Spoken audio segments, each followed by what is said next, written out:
sopas gesing het, U is die Alfa en die Omega, die begin en die einde, Hy wat is en wat was en wat kom, die Almagtige. Amen. Liewe gemeente, genade en vrede vir julle van God die Vader en van Jesus Christus die Here en van die Heilige Gees. Ons sing ook die 200, waarmee ons dankbaarheid oor die Here se goedheid besing. Dan 202 is ook soos wat Johannes vir Jesus op die hemel, vir God op die troon gesien het in die hemel, loof hom die hemelvors, en dan 205, ons bring lof aan die Vader, ons verheerlik die Seun en ons bring ook eer aan die Heilige Gees.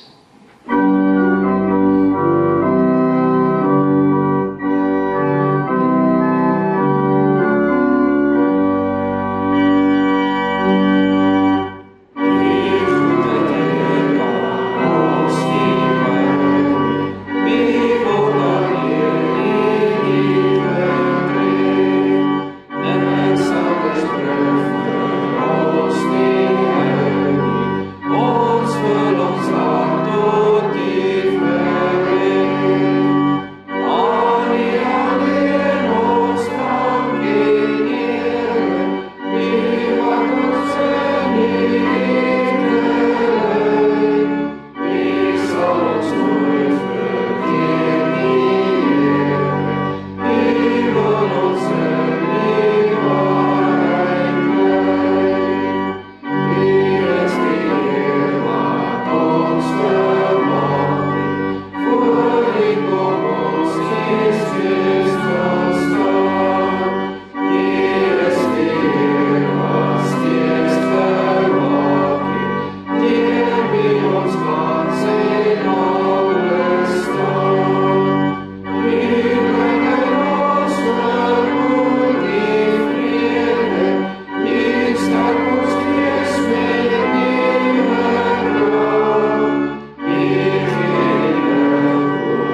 lees vanmôre vir ons die Spaanse geloofsbelijdenis.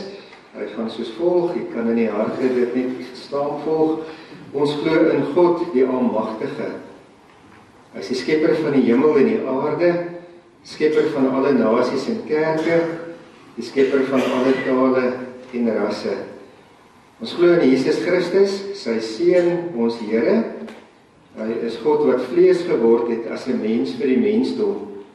God wat vlees geword het in tyd vir alle tye. God wat vlees geword het in een kultuur vir alle kulture. God wat vlees geword het in liefde en genade vir die hele skepping.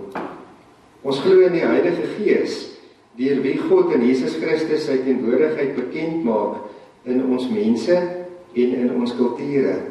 Deur wie God, die skepper van alles wat bestaan, aan ons die krag gee om nuwe skepsels te word. Wie se oneindige gawes ons een liggaam maak, die liggaam van Christus. Ons glo in die kerk wat universeel is, omdat dit die teken van God se heerskappy is. Wie se getrouheid in al sy skakerings getoon word, en waar al die kleure saam net een landskap teken, en alle tonge dieselfde lof besing. Ons glo in die heerskappy van God, die dag van die groot fiesta, wanneer al die kleure van die skepping 'n harmonieuse reënboog sal vorm, wanneer alle mense sal deelneem aan 'n vreugdevolle feesmaal, wanneer alle tonge van die heelal dieselfde lied sal sing.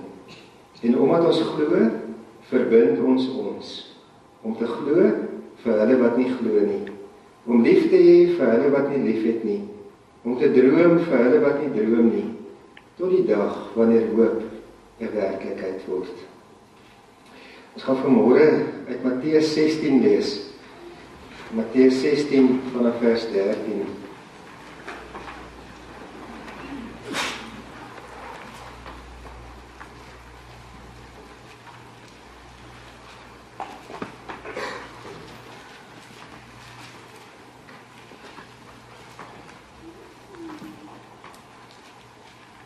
Ons begin nou hierdie kwartaal met wie is ons?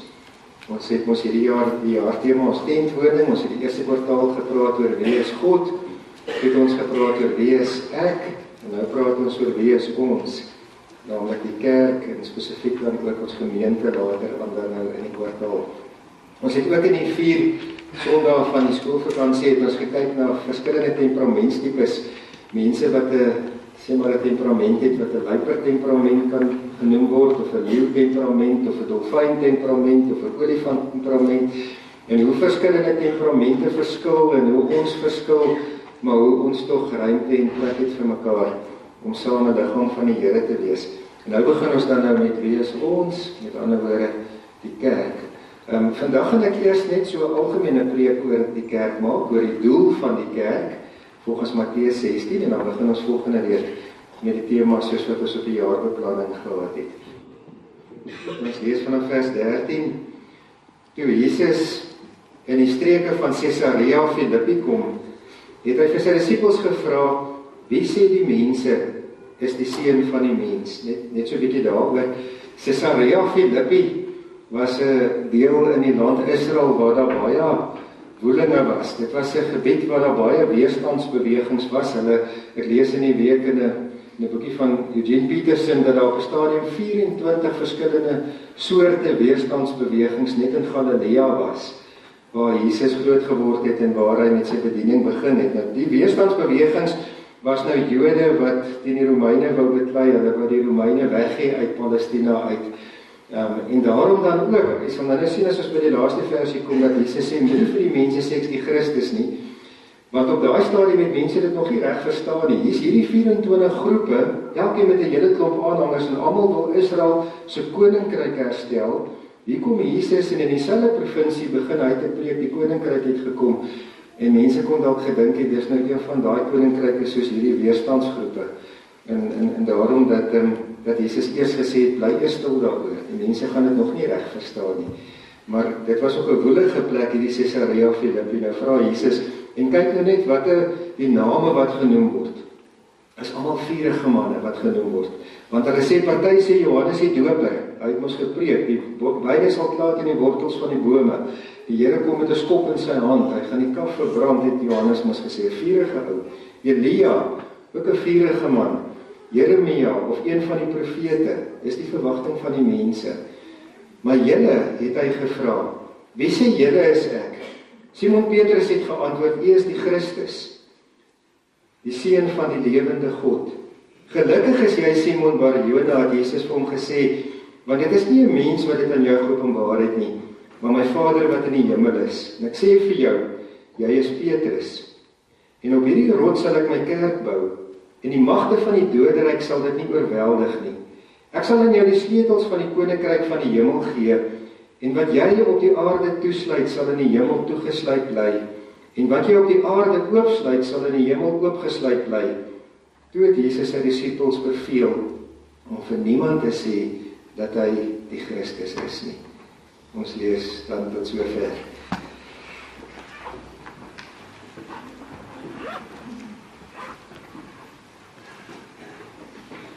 Ek lees van 'n boer wat las gehad het van jakkalse op sy plaas. Toe ek in die Vrystaat begin het die ouens baie daarmee probleme gehad.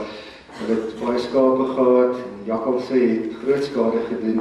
So jakkalse was vir hulle 'n groot gevaar gewees. En die boer kry toe nou vir hom 'n jaghond, want hy wil nou so 'n bietjie onder die jakkalse met hierdie jaghond ingaan.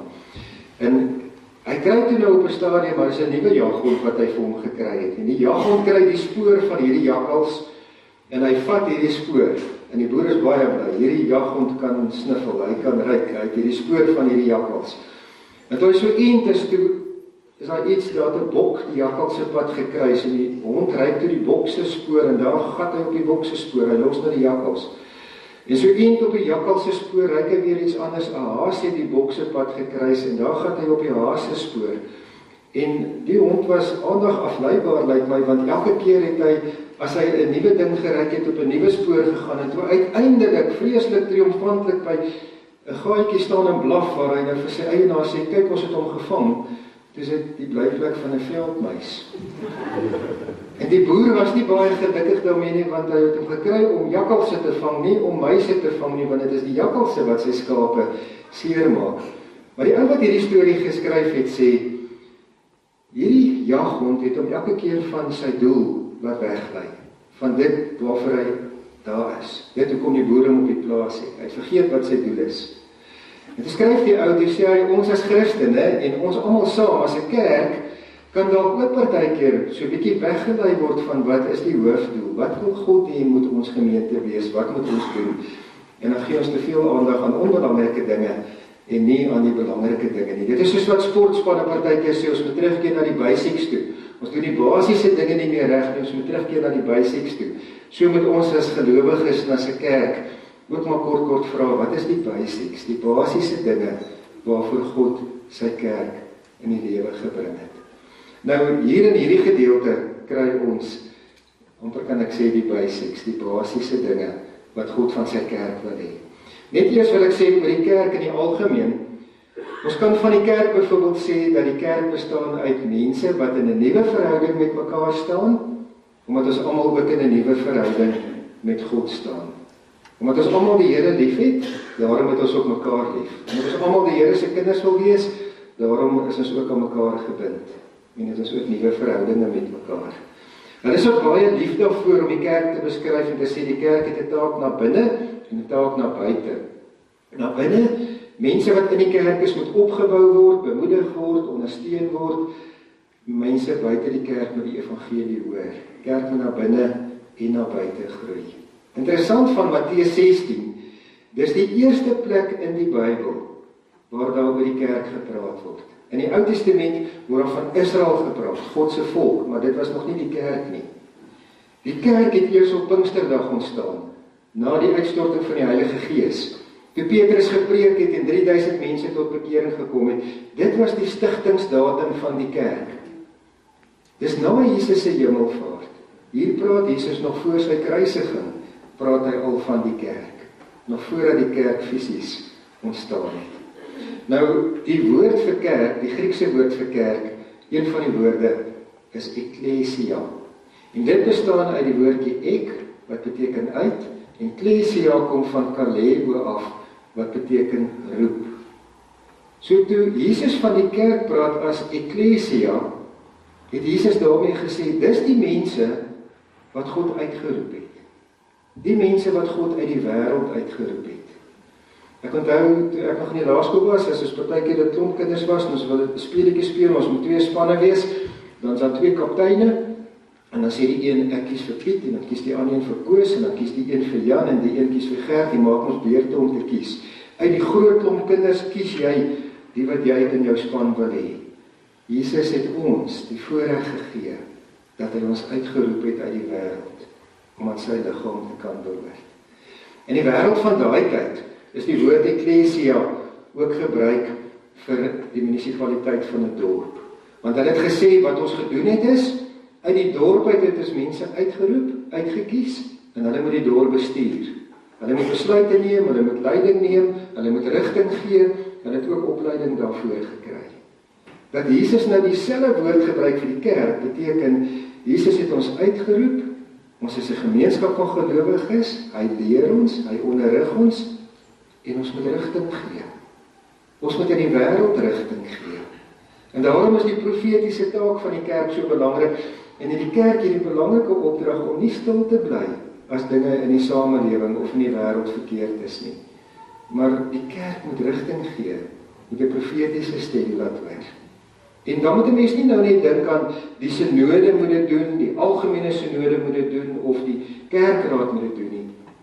Wanneer jy vir Christus opstaan, wanneer jy getuig, dan hoor jy die profetiese stem van die evangelie in hierdie wêreld.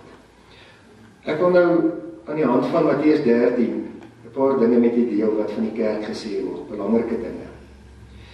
Die eerste is, ons lees hier oor die fundament van die kerk. Jesus sê in vers 18, op hierdie rots sal ek my kerk bou. Nou, dit staan in dieselfde sin as Petrus, maar ons moet nou nie die fout maak en dink Petrus is die rots. Jesus bou sy kerk op Petrus nie. Want die kerk is nie Petrus se kerk nie. Net soos wat die kerk vandag ook nie die dominee of die kerkraad se kerk is nie. Wie se kerk is dit? Jesus sê, op hierdie rots gaan ek my kerk bou. Dis Jesus se kerk. En daarom die ander Griekse woord vir kerk is kuriake, wat beteken die Here sin, kom van kurios af en dan die genitief, die Here sinne. Die kerk is Christus sinne. En daarom moet ons altyd ook wanneer ons met die kerk te doen het, onthou dat ons met die Here se eiendom te maak het. Mense sal partykeer voel, maar hulle is nou al so lank in die kerk, hulle wil moet gedoen word. Hoe hulle sê dinge moet wees, so moet dit wees, want hulle is al baie jare in die gemeente. En dan vergeet ons dat hy van die begin af die Here se kerk is. En dat die Here se wil altyd gedoen moet word. Jesus het vir ons die voorbeeld gegee van die huis op die rots en die huis op die sand. In Matteus 7 vers, dat ek eers daai prentjie. Maar Matteus 7 nie, is nie op 'n prentjie nie. Ekskuus, ek het nou gegee, hy's nie op 'n prentjie nie.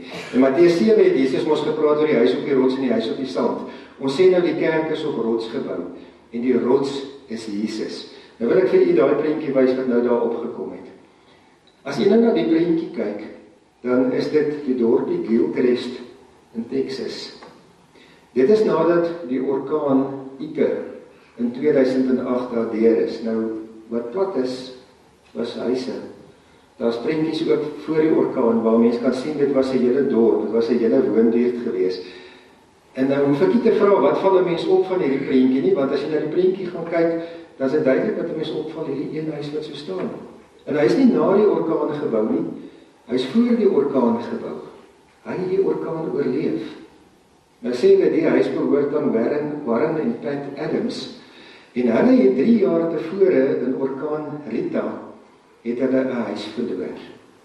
En daarom het hulle besluit, as hulle weer 'n huis bou, dan moet hulle dit op die regte manier doen, sodat as hulle ooit weer in 'n orkaan kom, hulle huis sal bly staan. Jesus het gesê in Matteus 7 vers 24 tot 27, as jy 'n huis bou jy hom op 'n goeie fundament, dat hy staan. As jy hom op 'n swak fundament bou, gaan hy nie staan nie. En dan pas Jesus dit mos geestelik toe, dan sê hy, as ons sy woorde hoor en doen wat hy sê, dan is ons lewenshuis op rots gebou. Maar as ons sy woorde hoor en nie doen wat hy sê nie, dan is ons lewenshuis op sand gebou. Jesus is die fundament, die rots waarop die kerk gebou is. Ek lees ook van twee mans wat eendag by die Niagara waterval in 'n bootjie geroei het, bokant die waterval. En toe beland hulle in 'n verskriklike sterk stroom, en toe val die stroom hulle.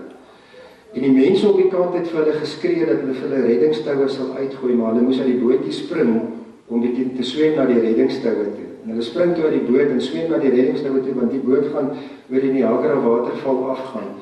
En albei het by die toue uitgekom en vasgehou aan die toue. En toe sien die een 'n stomp verbykom en hy dog toe maar 'n stomp is dan stewiger as 'n tou. En toe los hy die tou om die stomp te vat en hy is toe saam met die stomp oor die Niagara waterval af, want hy het nie aan die regte fundament vasgehou nie.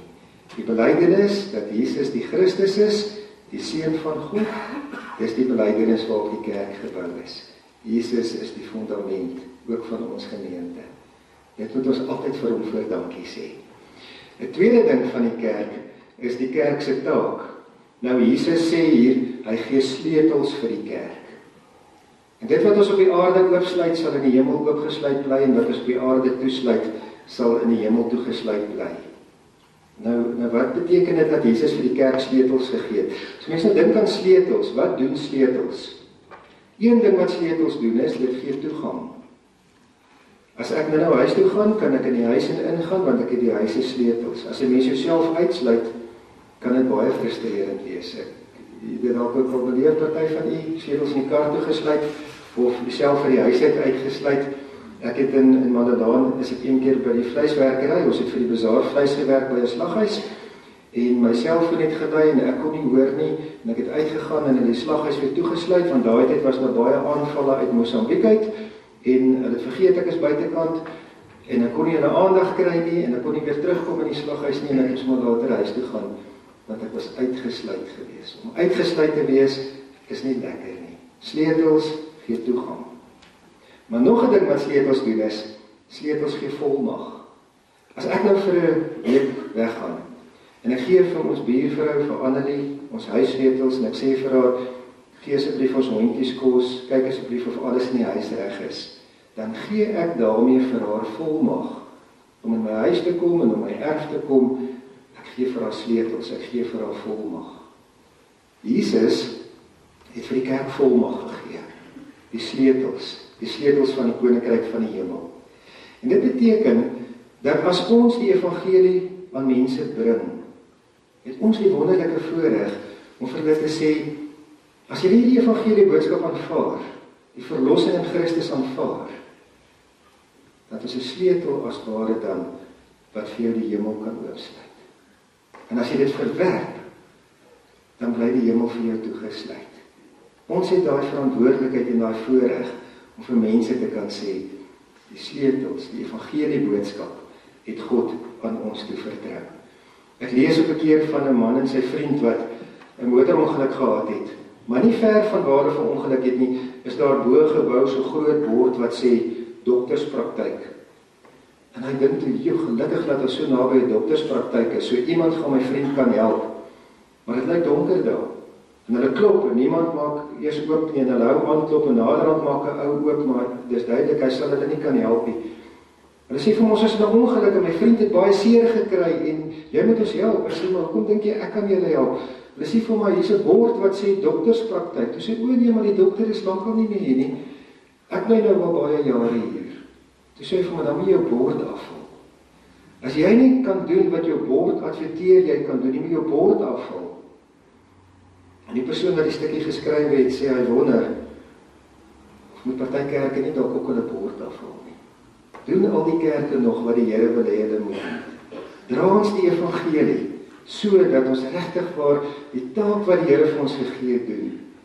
Of moet ons dalk partykeer maar daaraan dink om 'n bord af te haal, omdat ons nie meer ons opdrag uitvoer nie. Miskien is mense partykeer skaam, maar Paulus sê so treffend in Romeine 1:16-17, ek skaam my nie vir die evangelie nie, want dit is 'n krag van God tot redding vir elkeen wat glo. Ons moet ons nie skaam vir die evangelie nie. Dis die sleutels van die koninkryk van die hemel. En die Here het vir ons die voorreg gegee om daai sleutels te hê. en die geleentheid vir mense te bring, die geleentheid vir mense aan te bied. Ek lees ook van 'n ding wat gebeur het met die ramp met die Titanic. Daar's 'n vrou wat dit oorleef het, haar naam was Eva Hart. Nou sy vertel, daar was ons 2240 mense op die boot. Toe hy nou begin het te sink, daar was net 20 reddingsbootjies, het mense mos nou in die reddingsbootjies begin het te klim.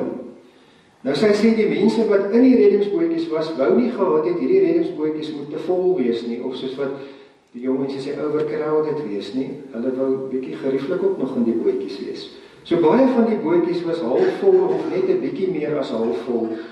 En wat gebeur het is, hierdie 20 bootjies wat net halfvol of 'n bietjie meer as halfvol is, het tot op 'n veilige afstand gegaan van die 1528 mense wat in die yswater besig was om water te trap en besig was om dood te gaan, sodat hierdie mense nie tot by hulle kan swem en kan sê, laai ons in 'n bootjie, ons wil ook gered word nie, dat hulle ver genoeg weg is van hierdie mense af.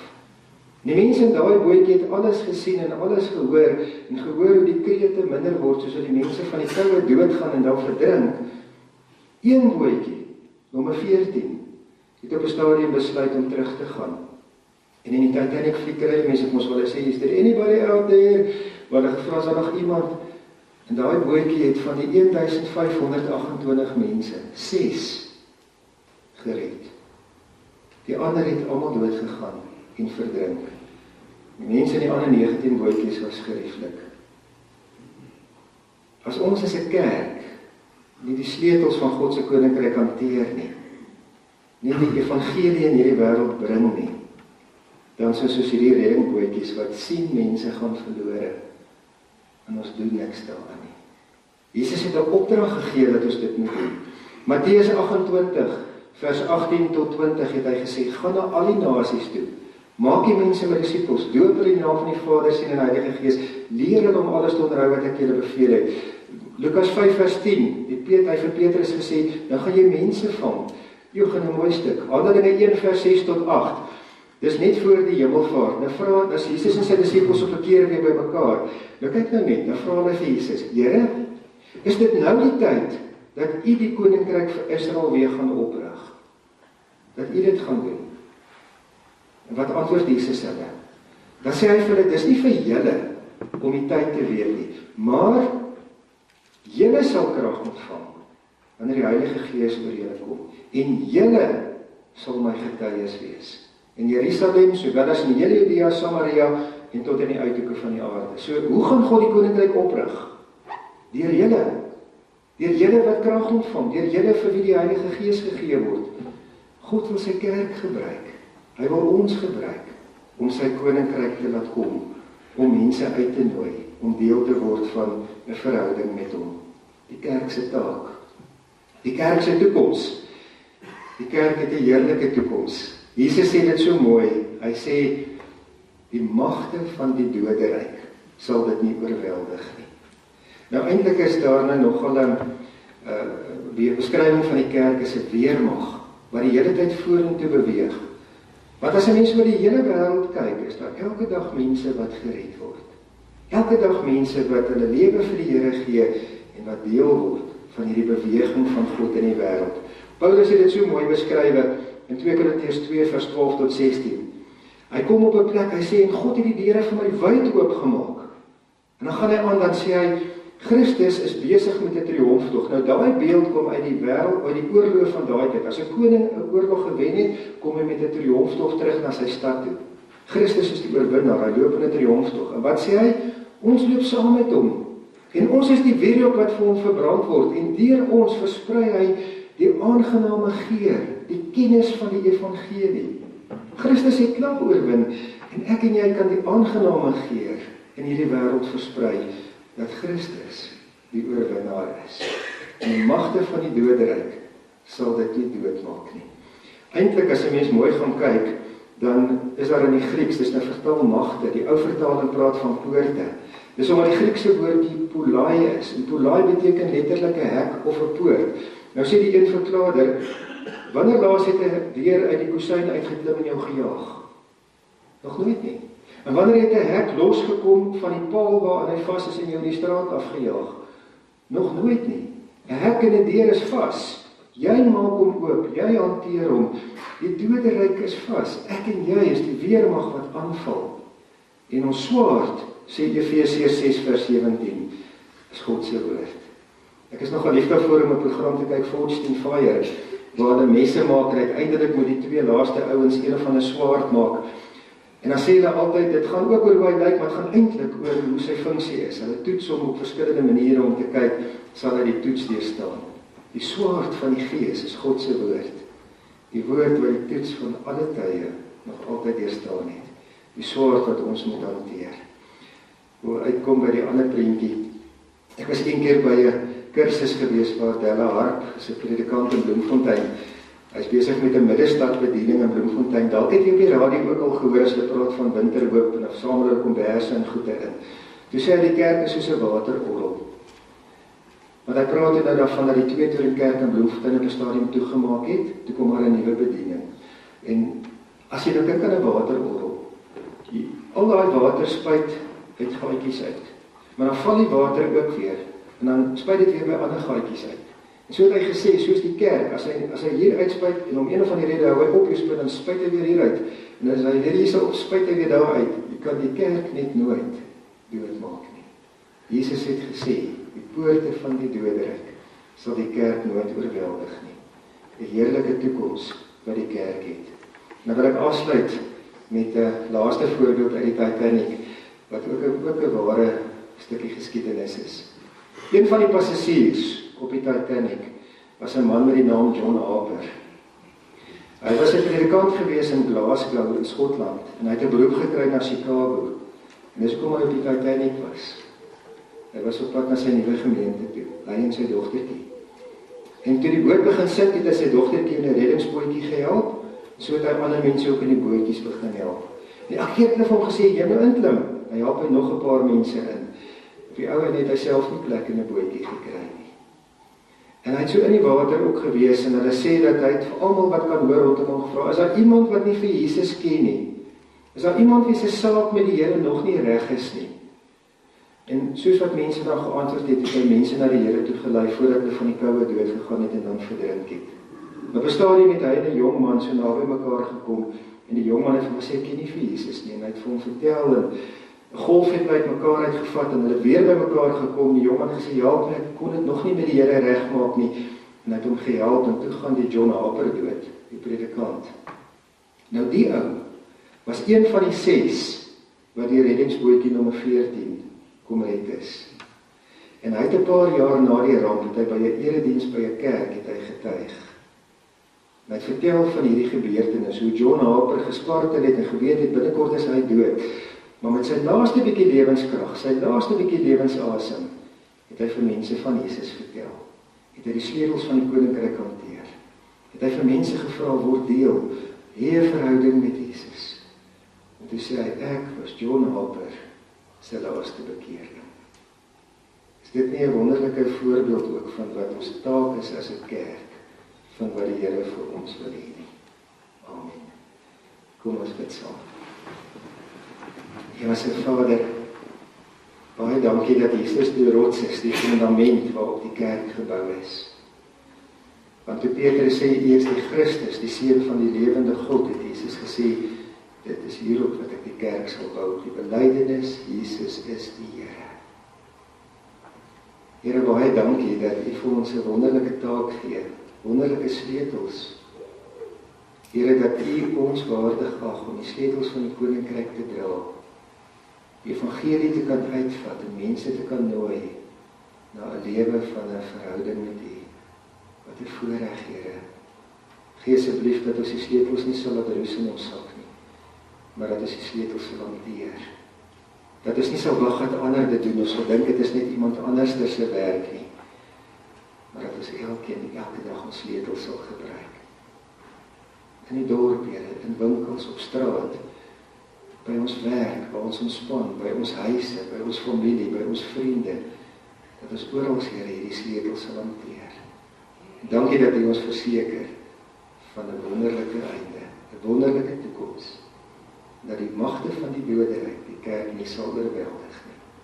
Here, maak ons ook asseblief getrou soos John Harper, So getrou soos Antipas, van wie Openbaring ook sê, hy was 'n getroue getuie.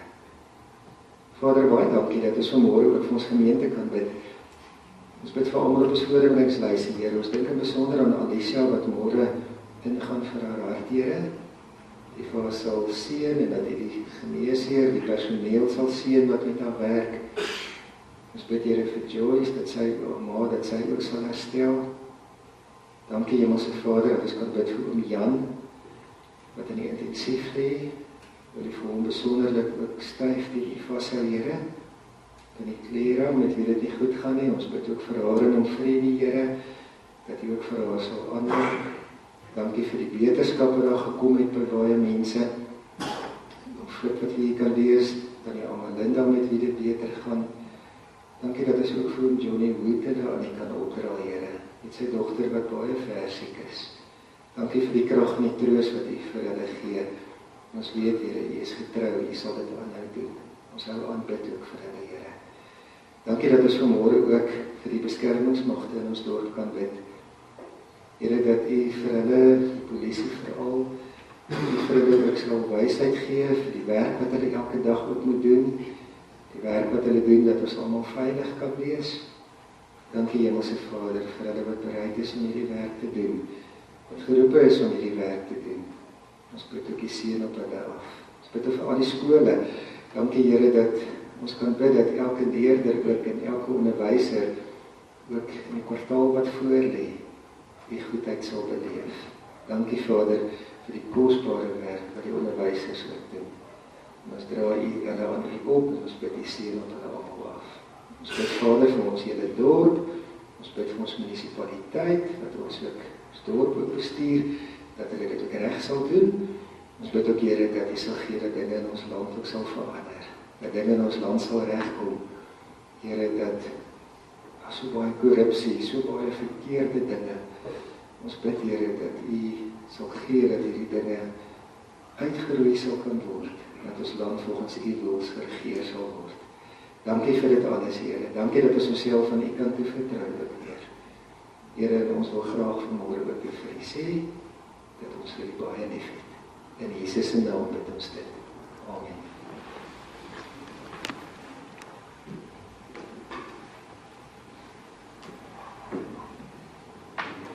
Ons het ook so in die skoolvakansie so 'n bietjie gekyk na om te leer by ander mense.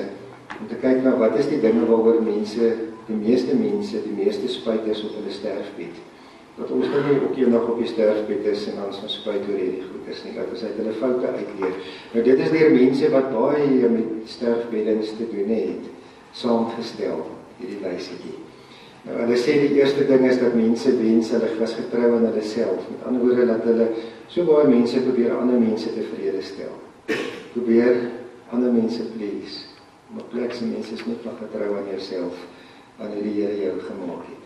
Tweede ding is, mense sê, mense het nie so hard gewerk nie. Die bedoeling daarmee is, dat mense sê dat verhoudinge verwaarloos. Hulle het hulle gesinne afgeskeep. Werk het altyd eerste gekom en gesinne verwaarloos. Tweede ding, ek wens ek het die moed gehad om my gevoelens te kommunikeer. Dat baie mense nooit gesê het hoe hulle voel nie. En dit vir hulle self gehou het. Dalk meer kere moes gesê het, ek is lief vir jou. Dalk meer kere moes gesê dankie. Dalk meer kere moes gesê ek waardeer jou. Dalk meer kere sommer net jou hart gedeel het met iemand. 'n vierde ding, ek wens ek het in kontak met my vriende gebly. En dan die laaste ene waarna ons vandag kyk. Ek wens ek het myself gelukkiger gemaak. Myself geluk gegeen. En baie mense gun hulle self nie geluk nie. En die Here wil hê ons moet gelukkig wees. Hy het gekom dat ons die lewe in oorvloed kan hê.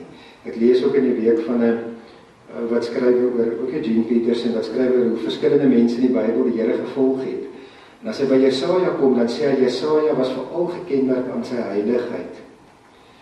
En sê hy, mense verstaan nie heiligheid altyd reg nie. Daar's 'n vrou wie se pa 'n baie prominente presbyteriaan was in Amerika. En na sy dood het sy 'n biografie oor haar pa geskryf. Sy sê hy was so heilig. Hy het in sy hele lewe niks geniet nie. En dis dan nie wat heilig bedoel nie. Heilig bedoel nie, jy mag niks geniet nie. Niks mag lekker wees nie. Jesus het self baie keer gelag. Jesus het gekom dat ons gelukkig moet wees. Baie mense is spyt omdat hulle self nooit geluk gegee het in die lewe nie. Miskien leer van ons dalk by hierdie 5 dinge waaroor mense so spyt is. Kom ons sluit af met dit 4, 7, 8. Kyk ek hoe mooi, sluit dit aan by Matteus 16, die fundament, 'n vaste fundament. En kyk in daai versie, die hoop en die oopsluit. Dit sluit vergesigte oop, die sleutels en die toekoms. Die genade van ons Here Jesus Christus, die liefde van God en die gemeenskap van die Heilige Gees sal met u almal wees.